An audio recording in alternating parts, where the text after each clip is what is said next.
the introduction or the entry of privatization of higher education. That new trend is coming. This is not new. Now it is established in India. But the philanthropy is turning down.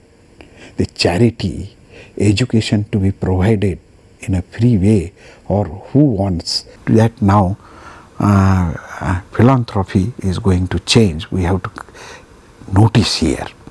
Another thing is that fast growth in self-financing private sector, leading to decrease of public sector. Comparatively, the public sector, now the private sectors are there.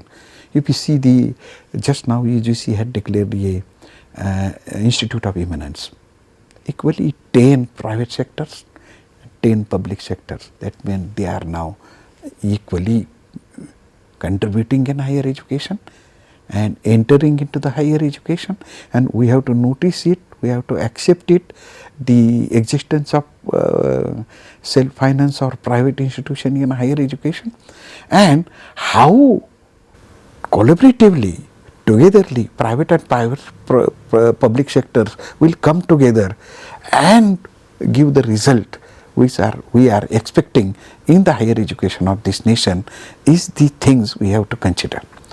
Expansion in self-finance courses in public universities, that is also one of the aspect. You see now in the universities, which are public universities, by largely knowing, there are some department or some courses or some schools, they are fully self-financial. That also there. So it is a mixed mode now. Public, though it is a public university or institute, but there are some courses, they are aided, there are some are self-finance. That also things is there. The interesting thing is now we have to see the access and privatization is taking a vital role in the higher education.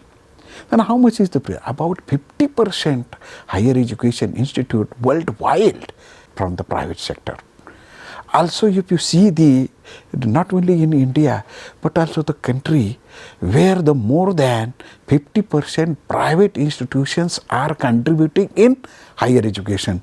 That countries are Brazil, Chile, Philippines, Japan, where more than 50% private institutions are contributing in higher education, giving access to different courses and all these things.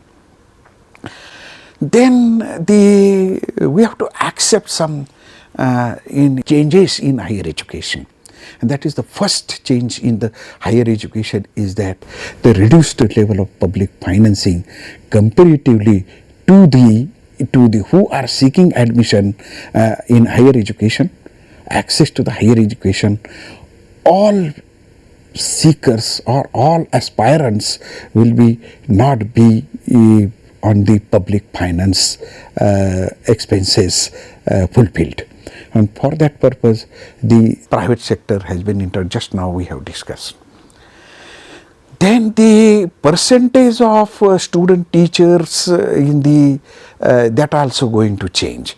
Previously it was, if you see the division wise, then student wise, then course wise, and if you see any university department, the perfect ratio of one professor to associate professors and 4 assistant professors, that scenario, that also now, though it is on the paper in the policy, it is not there.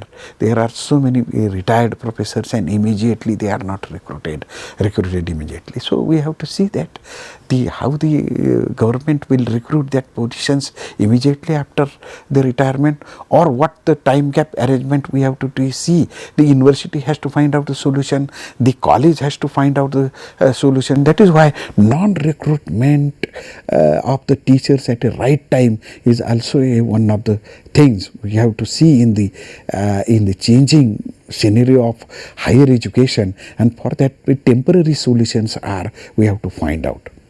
Rapid privatization, just now we have discussed about it. The all adversely affect impartial access to the quality of higher education. What happens due to this?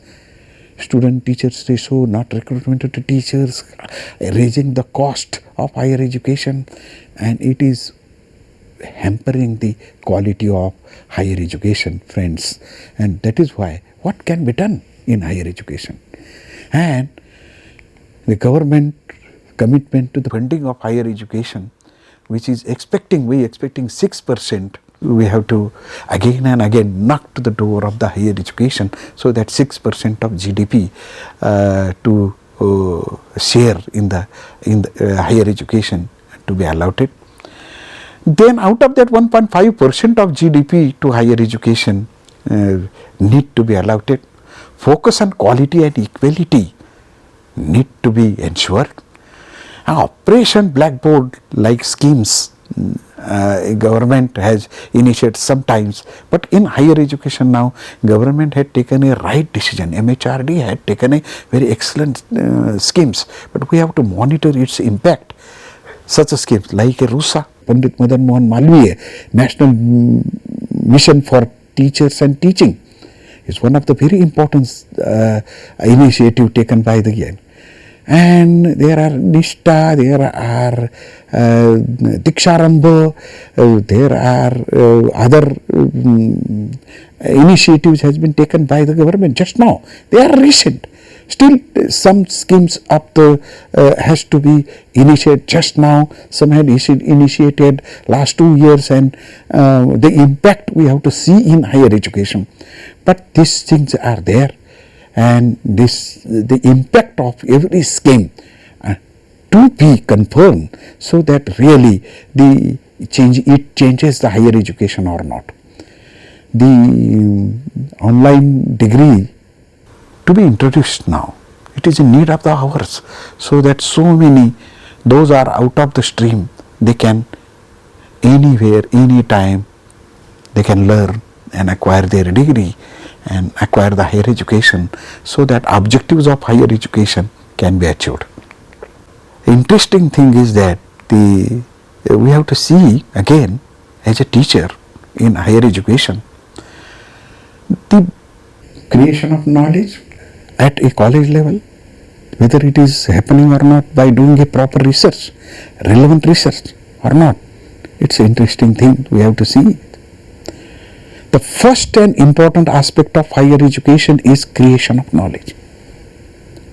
Normally what happens, the objectives of higher education, when we talk about, we see the aspect of higher education, that is the research, teaching and extension. But the objectives of higher education is, first is the creation of knowledge. Then teacher has to ask a question, really I am creating knowledge? Then second objective is to store the knowledge in the form of book, in the form of reference book, in the form of research dissertation, in the form of thesis, in the form of publication of a research article or any other publications. We have to do that, so that we will store this knowledge and can hand over to the next generation by storing this knowledge. Another aspect is that very important aspect, and which we have to see it, that is the dissemination in the classroom. That means classroom delivery. Whether I am using only a lecture, along with that the discussion method, discovery method, interactive method, some teaching aids or technology which is a PowerPoint or other videos, web-based learning, such things are, we are really using it and making the classroom delivery enriched and interesting, so that the more and more people will learn in the classroom and learning outcome will be raised. That is the responsibility of a teacher of a higher education. And the last and important thing is that we create wealth in the higher education. We store knowledge, we deliver knowledge into the classroom or through the technology in a distance mode or online mode, out of the classroom also, beyond the classroom also. But what to do with all these things? Created knowledge, stored knowledge, disseminated knowledge, what to do with all these things? And we need to create a wealth through this knowledge, so that only we can raise our economy,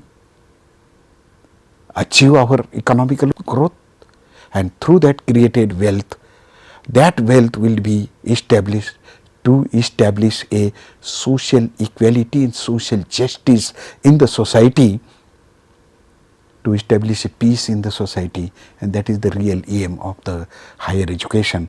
Friends, hope that this discussion will give you a holistic approach of, along with teaching my own subject, what is the scope of higher education.